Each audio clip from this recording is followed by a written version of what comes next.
Hello everyone, my name is Tanya and welcome to my channel. Today I wanted to pose the question, is Atlas's new game title, Metaphor ReFantazio, too much like the Persona series? Well, of course, I am going to answer that question today with my own opinion, of course, but I would also like to hear your opinions as well. And this video will also just cover my overall first impressions of the game itself. So if you like videos like this, make sure to give it a like, comment down below what you think about the game so far, and also hit that little subscribe button so you can see more videos like this one. Now, let's get into it.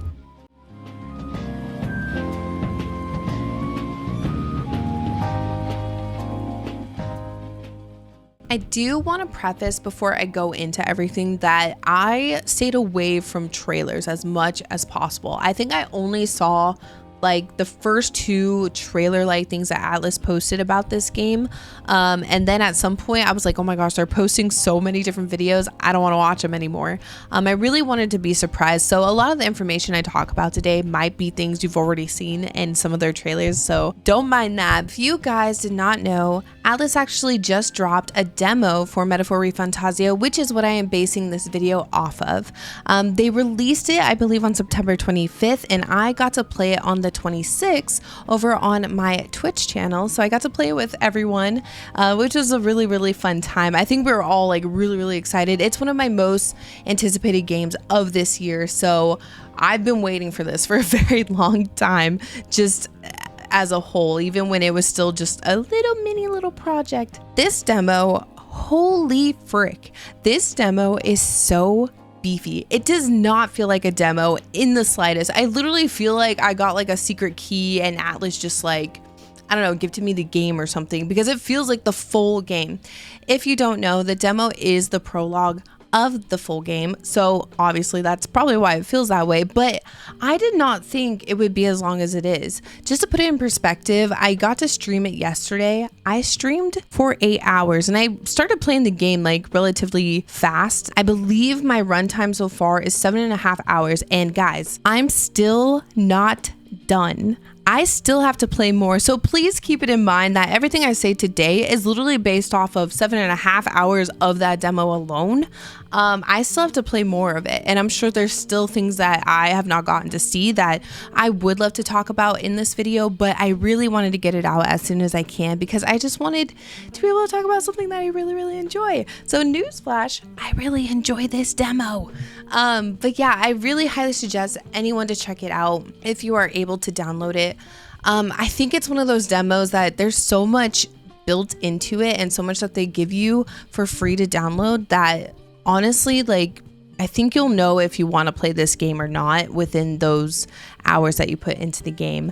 I think it gives so much perspective over what the game's going to be like overall, as well as a lot of the mechanics, which is what we'll discuss in a little bit. Yeah, I think if you download this demo, you'll definitely understand if it's something that you're going to like or if it's maybe not quite your style. Okay, so just for a little bit of more context of how I played the game, I downloaded my demo from Steam. So I did play it on my PC.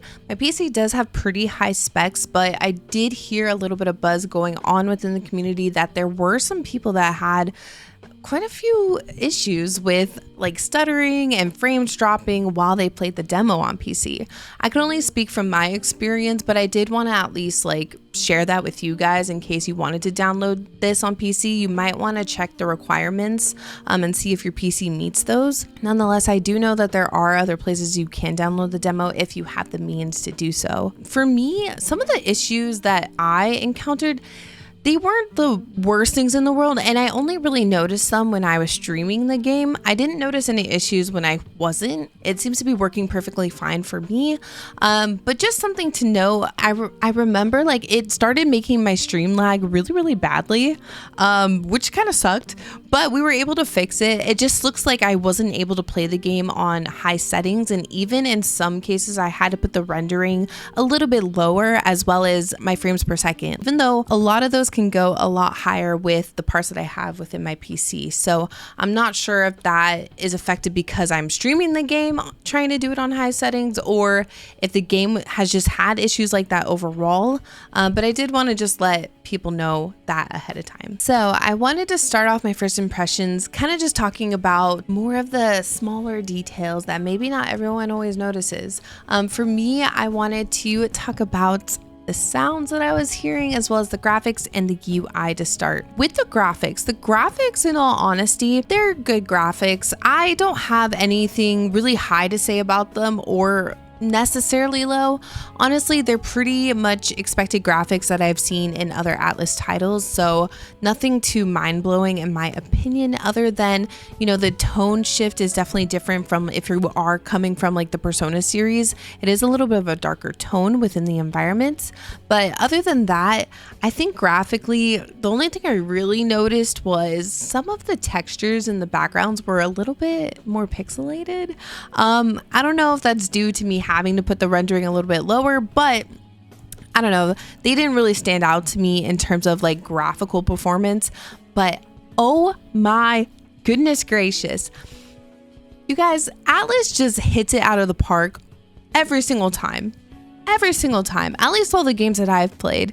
Guys, the UI in this game is just chef's kiss. It's outstanding, and they do such a good job every single time. Like, I think whoever is the head of that department, they deserve everything in the world because they just do so incredibly well every flippin' time. Overall, I just really love the UI design, and I think Atlas always does such a fantastic job, but I really enjoy it. And I think my favorite part of it altogether is the character portraits. To me, look so gorgeous. Oh my gosh, like, I don't know, I just really feel like the watercolor look really gives like a mature feel, as well as just being colorful in its own way. So it's something I'm really looking forward to for the rest of the game, and I'm just really excited. I'm also just not surprised that Atlas has wonderful UI. I mean, they've won awards in the past for it. But you know, Metaphor also stands on that pillar, and even so, like, it's definitely like one of my top favorite ones that they've ever made. Like, it looks so good, and it's one of those things, like, if you haven't seen it before, once you open that demo, I think you're gonna just be like blown away. Another nod I wanted to hit was the sound choices for this game. So I kind of have like a very in-between feeling about it. There are some sounds within this game that I really enjoy, as little as like you'll be on the map screen and you'll move your cursor around the different towns or different areas that you can travel to. And I love that sound. I don't know why, but it does something for me. There are little moments like that where like I do notice certain sounds that are defying what Metaphor altogether is going to be like. But at the same time, it is very hard for me not to compare it to Persona. And I'm so sorry, but just to let you guys know ahead of time, there are a lot of comparisons from other Atlas titles, especially Persona, that are really hard not to talk about when I play this game. In this case, there are legitimate sounds that do come from the Persona series, and it's really hard for me not to think about it while playing the game. There's sounds when you are like forming new bonds or, you know, gaining new followers. In this case, there are sounds when you're literally entering or finishing a battle that are straight out from the Persona series. Where did it pick me up from is my question. What are we looking like? I feel a little like iffy about that. They're good sounds, of course, but it does kind of lose the identity of Metaphor for me a little bit because I'm so familiar with the Persona series. I wish that they had just a little bit more time in the oven in order to, you know, come up with something that just really resonates with the whole theming and the story that Metaphor is trying to tell. But although I really like it, I am a little bit like bummed that I am hearing some of those sounds. Speaking of sound, I do want to quickly touch upon the music choices here. The music, in my opinion, is so beautiful. It really draws you into the world that Metaphor is set into very well, in my opinion. It kind of gives me, like, if I have to compare it to anything, kind of gives me a mixture of like Nier and Fire Emblem, which I think a lot of people have already thought of entirely just looking at the game. Metaphor definitely has a lot of influences. I can think and feel the mixture that Atlas has put into their own songs for this game, and I'm just really excited to play the entire thing so that I can hear the whole soundtrack at some point. But so far, if I had to give you guys something, I think I think for me, I'm really enjoying the melodic tunes that I hear in a lot of the slower moments of the game and more of like in the background. There are these songs that are very, very like high and intense, but I think so far I'm really, really enjoying like more of the aria of the soul fuel kind of songs in a sense.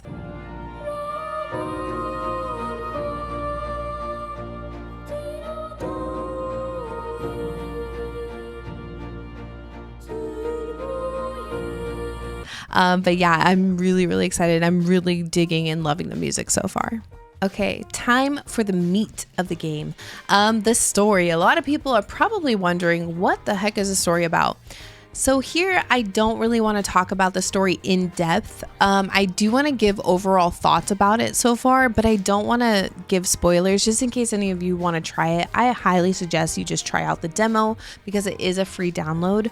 And it's like very, very long, like I said earlier. But what I will tell you is, for me, I am super intrigued. It's definitely a story that has elements of other Atlas titles that I've seen before, but with its own twist and definitely a more mature tone than I've seen from them before. Not to say that their other games aren't mature in their own ways at some points of time, but overall, like, it just feels a lot more serious than I'm used to. I'm really, really excited about that because it just completely feels different to me in that sense. This story from the beginning, like, there's things that are breaking the fourth wall, which is like freaks me out sometimes in a good way though. There's monsters that they're calling humans. And you know, that's got me thinking already. I'm already pondering and like trying to connect some dots just from the demo alone. So I'm really interested to see what that's all about. Also, they have politics, which is definitely involved in a heavy topic within this game. Overall, it really starts off strong in my opinion. And I think there are different elements within it that throughout the demo, you'll definitely see. And it'll be something that either does intrigue you or maybe it's just something you literally do not care for at all. But maybe the gameplay will help you survive through it. But something I also found really, really interesting is I feel like, and you know, let me know if you think the same or not, but I feel like there's a lot of anime cutscenes that I'm used to. I mean, the other series that they've made, they have anime cutscenes as well, but like, there's quite a few. Like, there were times I was feeling like I was just kind of watching an anime, and I don't mean to say that like it's a negative thing. I actually kind of like it. I think at the beginning, it may have felt a little bit too much in the sense of, okay, when am I going to play the game? But I think that's going to differ between everyone that plays it. For me, I was okay with it. I kind of enjoyed it because it's nice to see a visual representation in my eyes of certain like really high point moments within the story. I don't know. Overall, I really, really enjoyed it. I think the animation as well is really, really good. Like, it legit feels like I put on Crunchyroll and I'm just watching an anime right now. But I think there's enough time in between those anime cutscenes as well as gameplay and all of that sort. And I'm sure the more we get into the game, it'll probably be sprinkled out a little bit more. But you know, I'm pretty sure it's going to be a long game. It, I think, is like 100+ hours, of course, in beautiful Atlas fashion for their JRPGs. But yeah, I am so far just really, really excited about this story, and I can't wait to play it whenever it comes out because I need to know what's going to happen. I need to know what this whole fourth wall breaking is, and if you know, you know. Now I am going to talk about world lore. This is probably one of my favorite things about this demo that I played, and something I'm really looking forward to in the main game. I usually do like world stories and like just the lore in between things that are happening within the story, but I don't know, for some reason in this game in particular, I just found myself so intrigued, and I think it's a good sentiment to know that it's something I'm actually searching for. When I was playing this demo, I'm running around talking to every freaking NPC I can see that has little chat bubbles or little whisper noises coming from their heads, which you'll probably see when you see the gameplay. But I I'm just so intrigued. I think I'm really like excited to dive into this world as a whole and see where it comes from, where it's going to go, where it is at the present. And luckily the game has this thing called, I think you say a memorandum. Please correct me if I'm wrong, but it's pretty much like your own little study notes, which also just correlates with the game, which is really, really cute to me. Of course, if you've played it, you'll know what I'm talking about, but it's pretty much like a dictionary type of scenario where there'll be different conversations you have with people within the game.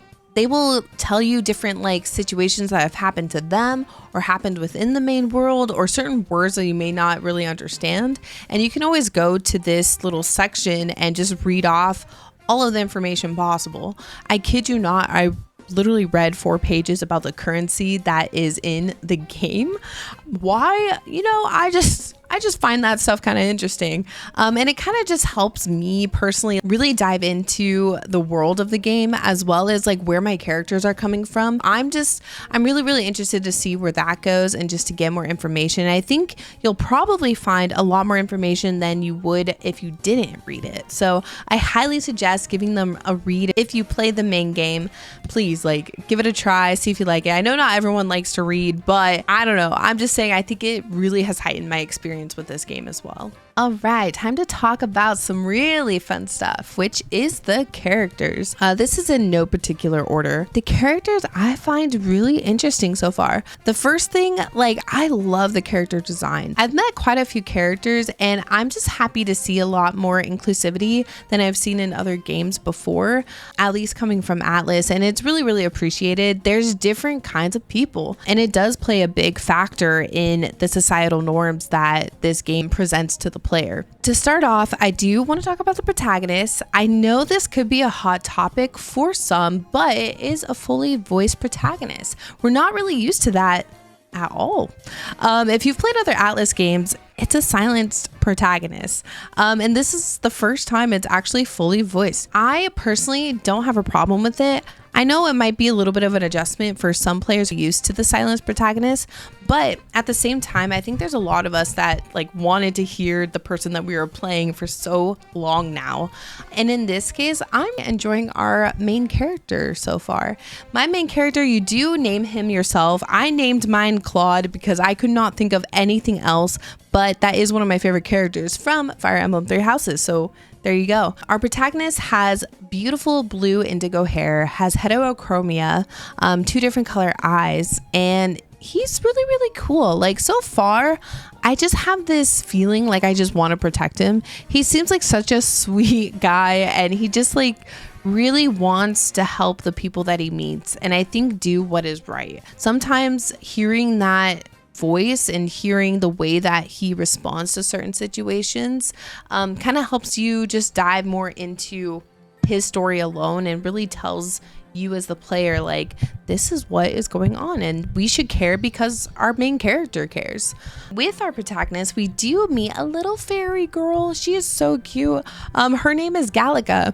She's super cool. At first I was like, oh my gosh, I think she hates me, but honestly it's the sass. I love her sass, and I low-key see little parts of myself in her, but you know what, don't tell me that, because I will come for you. I'm just kidding. She's really spunky. She is definitely there to help our protagonist, kind of like Morgana in a situation. And I'm really excited and wondering like how our protagonist and Gallica kind of like got together. It's explored a little bit, but I want to see more in depth as to why Gallica wants to help him so much, and a little bit more about the fairy race as well. The next party member I meet is Stroll, and ooh, you guys already know. If you know me well, the second I saw Stroll, you know, I was in love. It was love at first sight. You do get to hear a little bit of his backstory and where he came from and why he fights for what he wants to fight for, and I really appreciate that. It definitely helps me like care for him as a character, and I'm just really excited to see what he has to bring to the story as well. Then our next party member we meet is Grius.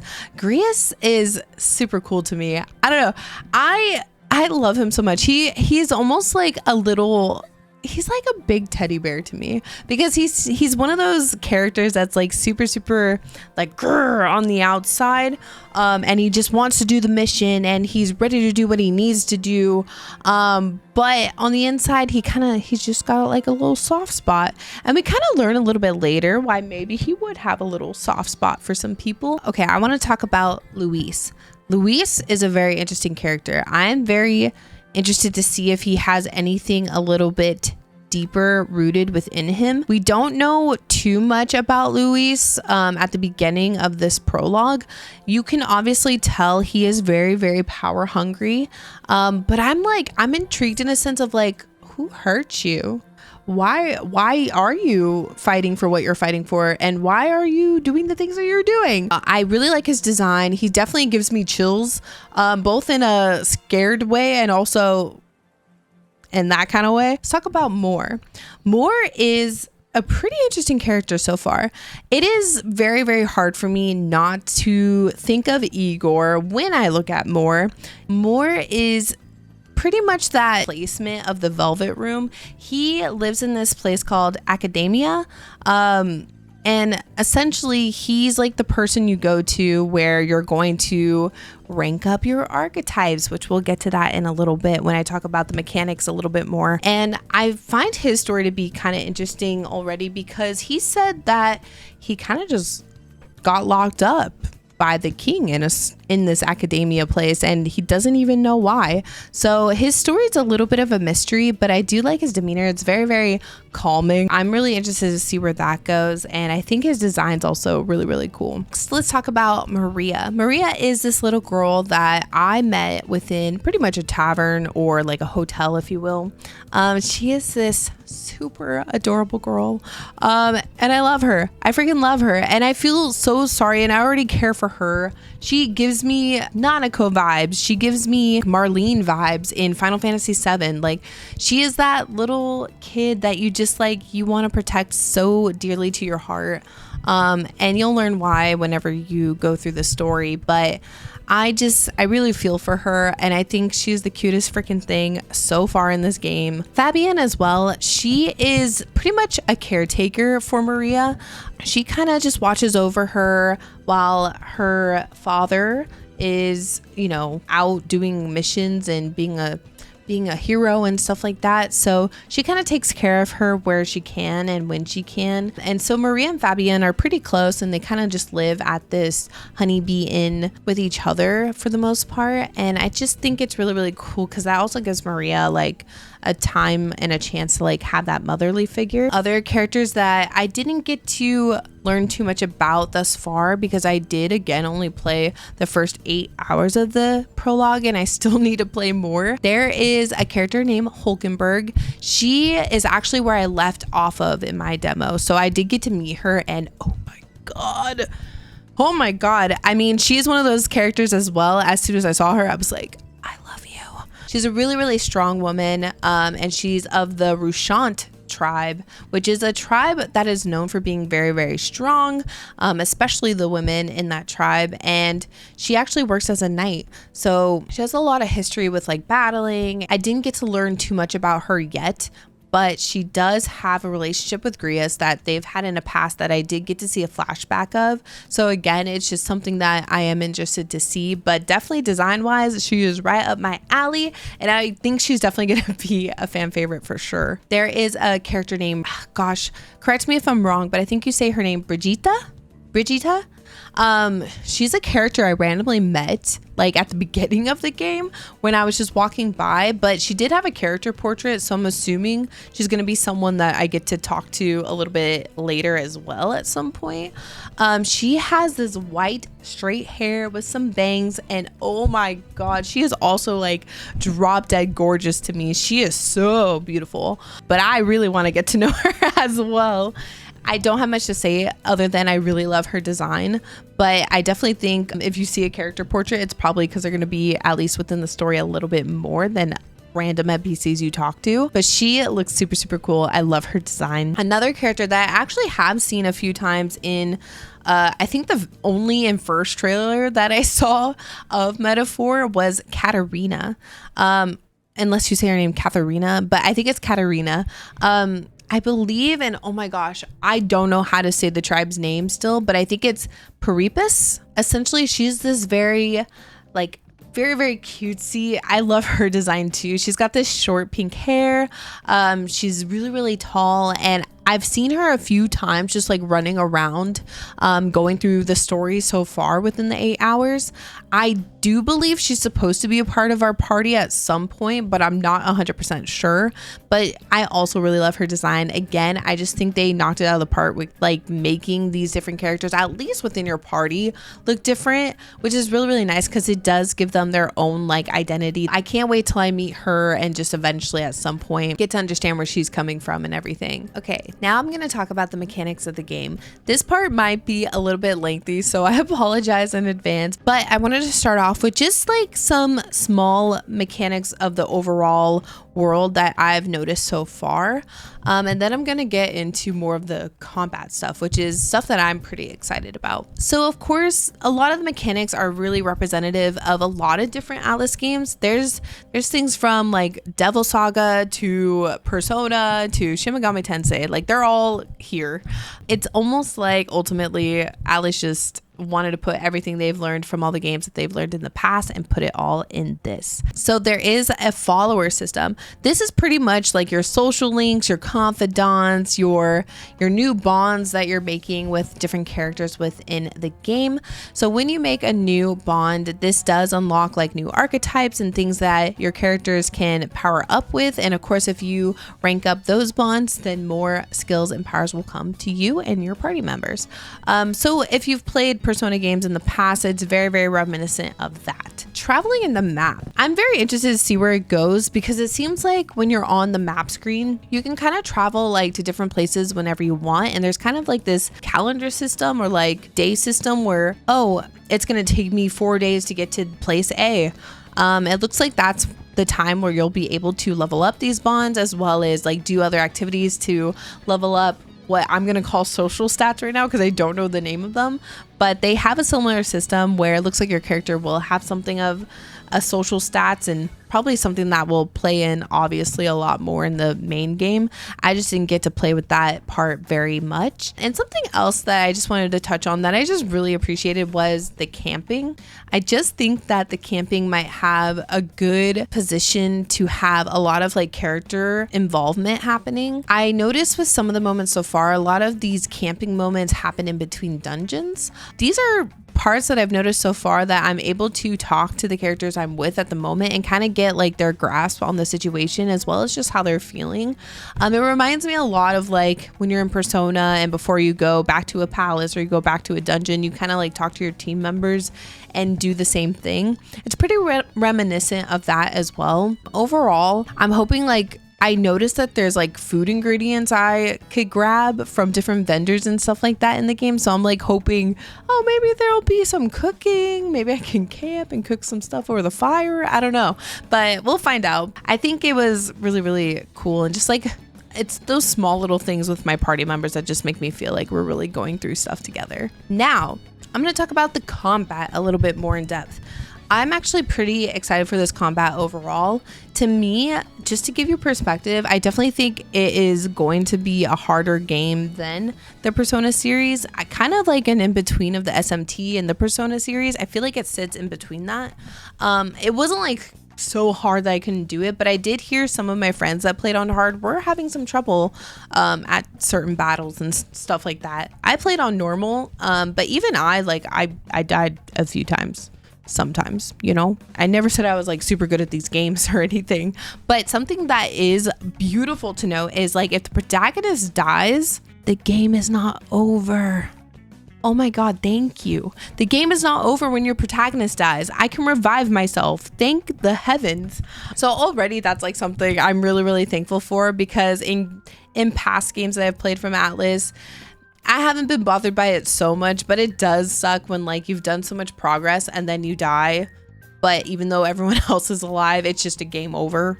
That always sucks. I'm really, really excited overall for the combat of this game. So Metaphor has this thing that pretty much you have like real-time action or turn-based happening. So when you are in these moments where you can battle and everything like that, it looks like with your real-time action, you can kind of just defeat these weak enemies. The enemies do have to be weaker than you in order for you to actually just defeat them by the real-time actions. But another really cool thing is if they are like of the same level as you, or if they are a little bit harder than you, or their rank is tougher than yours, essentially you can still do real-time action movements, and if you hit them enough times, you can stun them.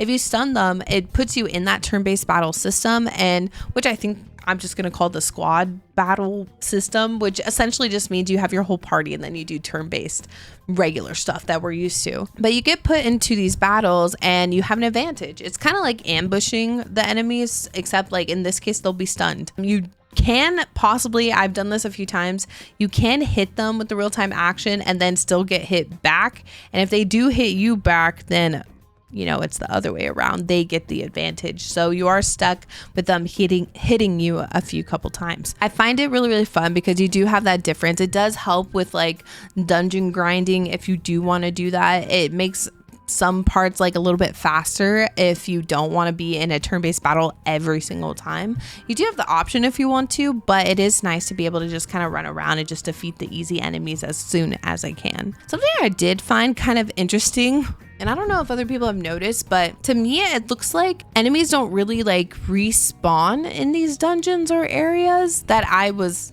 at the time within the demo. It looks like they don't really respawn unless like you completely leave the area and you come back. So for example, when I was in the mines, I was in this mine area, which was essentially like a dungeon, and pretty much the enemies were not like respawning whatsoever. I would run back and forth and like nothing was happening. Not until I walked through a door or I went to a transition scene and then went back. Then they came back. So I found that interesting because I kind of wish that at least after a little bit of time or something, like maybe one would pop up, then two would pop up. And I guess I just personally would like that just because it allows for me to grind a little bit faster than having to go through a transition or like a little loading screen. So that's just a personal preference, but it's not too bothersome. I just wanted to say what I thought about it a little bit. Just to go a little bit more in depth with the turn-based battle or the squad battle system, it's very reminiscent of other games that Atlas has put out before. To speak of, I'm reminded by Persona 1 and games like Final Fantasy 7. This game, when you're in your turn-based battles, you have the option of where you put your characters on a row grid.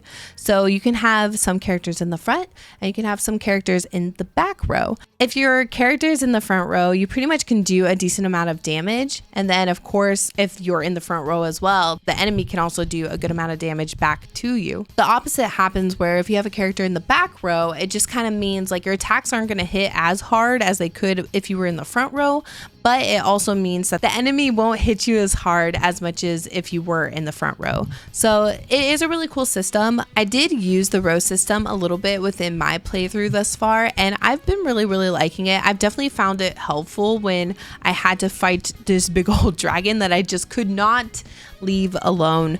Mind you, if you know me well at all, I am a loot goblin. I really, really am, and I am proud of it. I will not be shameful. There's this part within the mines where there's this dragon and there's a bunch of treasure behind him. So of course I was like, guys, I gotta have it. I need it. This dragon might be really hard to beat, but oh my god, I need it.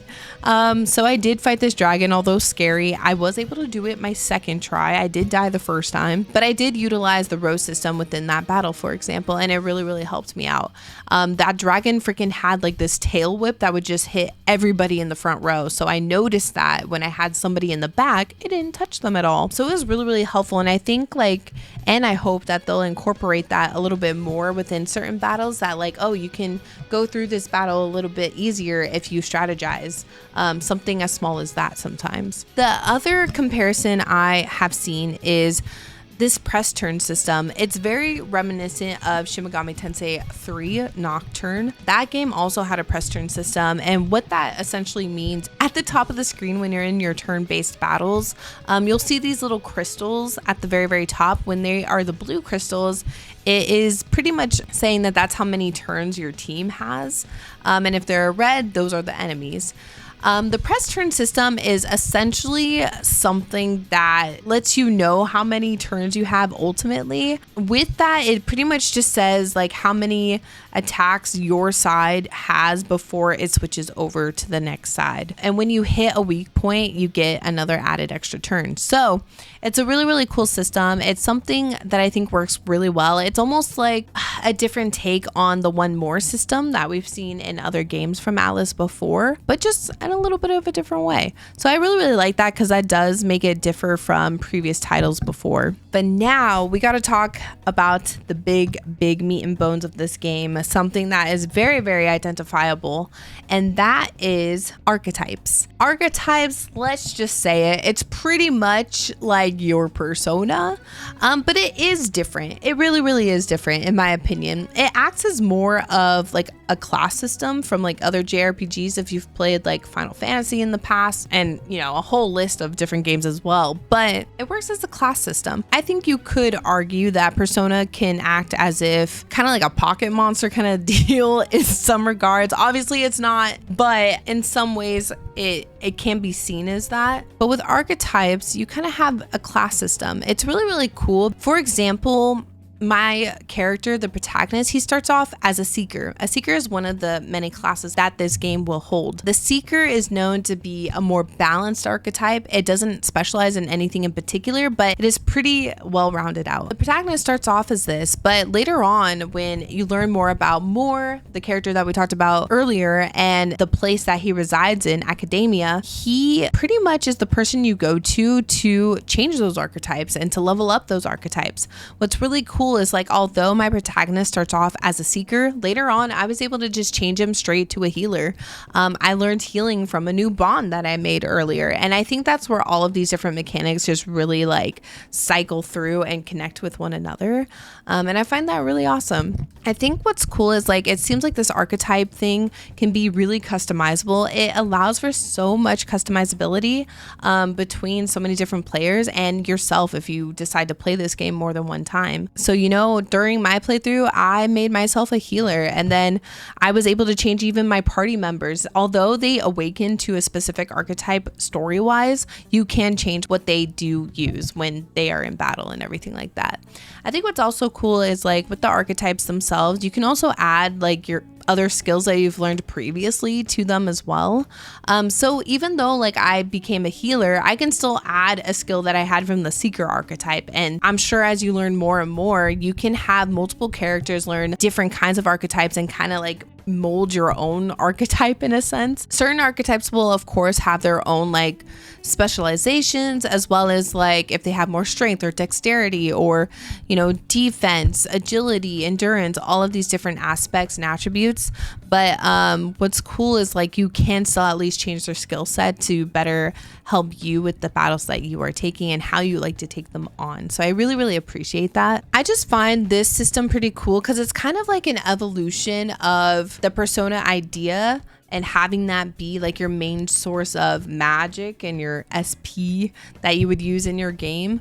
And I just find it really cool because this whole world altogether is really talks about magic a lot. Overall, it's really, really cool because there's so many different like scenarios that you can find yourself in where you can always change things up. And I do like that you don't feel like you're stuck into one thing. Like if I had changed to a healer and I was stuck, that would have sucked. All right, so I did just go through a whole big chunk of what this game has to offer thus far.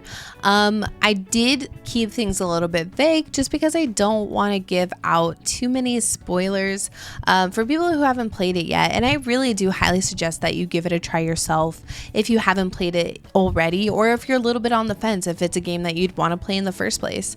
But I personally really enjoyed my time with it, and I'm so excited for this game to come out. It is definitely meeting my expectations for sure, and I'm just so excited. You know, we still got to answer the big question. Is Metaphor ReFantazio too much like Persona? Well, I would say ultimately no. I think there's a lot of influences from Persona, from Devil Saga, from Shin Megami Tensei, from Fire Emblem, even from games like Nier. I think ultimately this game to me is kind of the birth child of a bunch of different works that Atlus has done in the past. I think this feels like a game that Atlus has been wanting to make that incorporates so many different ideas that they have tackled in the past, and I kind of find that beautiful. I think that's why when you play it, you will sense a lot of that familiarity, and don't get me wrong, at some points I kind of felt like, oh, it's kind of losing its identity for me in some certain moments, mostly with like little things like the sound choices that I said earlier in this video. But I think ultimately this game does stand on its own. And again, these are just opinions from the demo prologue. I haven't played the whole game of, talking about it right now, but it is such a gem. It's definitely something like I think could be on the verge of a masterpiece for JRPGs all alike. And if you like JRPGs, I have a feeling you might like this one as well. Of course, everyone is different and everyone's likability for different JRPGs could change. But I kind of think if you like Persona games and you like other titles that Atlus has put out before, then I think you're really going to enjoy this, and it's going to feel like a breath of fresh air in some scenarios. The tone is a little bit darker. The tone is more serious. There are so many different kinds of characters, and I think it is a world that really just breathes new air, in my opinion, and I just can't wait for the full release to come out. So again, thank you guys so much if you made it to the end of this video. Do you guys think it is too much like Persona or other Atlus titles, or do you think this is just the masterpiece we've all been waiting for? Again, let me know down in the comments below. Give this video a like, give it a subscribe if you want to see more videos like this, and I will see you guys next time.